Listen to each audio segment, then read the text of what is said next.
అందరికీ ఈరోజు మా అమ్మ సూపర్ టేస్టీ అండ్ చాలా ఫ్లేవర్‌ఫుల్‌గా, పుల్లగా ఉండే గోంగూర పీతల కూర చేసిందనమాట. ఈ రెసిపీ అయితే సూపర్‌గా ఉండి మొత్తం నేను తినేసాను. అంత టేస్టీగా ఉంది. ఆ రెసిపీ ఎలా చేసిందో చూసేద్దాం.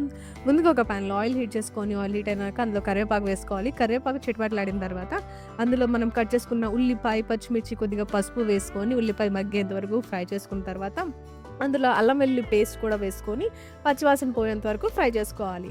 ఆ తర్వాత మనం నీట్‌గా కట్ చేసుకున్న పీతల్ని కూడా వేసేసుకొని ఒకసారి కలిపి దీన్ని మూత పెట్టి కూసేపు పాటు మగ్గించుకోవాలి. ఇలా మగ్గించుకున్న తర్వాత ఇందులో ఉప్పు, కారం వేసుకొని ఒకసారి కలుపుకొని అందులో లైట్‌గా కొద్దిగా వాటర్ కూడా వేసేసుకొని మూత పెట్టి దీన్ని ఇంకొద్దిసేపు పాటు మనం ఉడికించుకోవాలి. ఈ లోపల మీరు వీడియోని లైక్ చేయండి, ఛానల్‌ని సబ్స్క్రైబ్ చేసుకోండి. అండ్ ఈ రెసిపీ మీకెలా అనిపించిందో కామెంట్ సెక్షన్‌లో షేర్ చేసుకోవడం మాత్రం అస్సలు మర్చిపోకండి.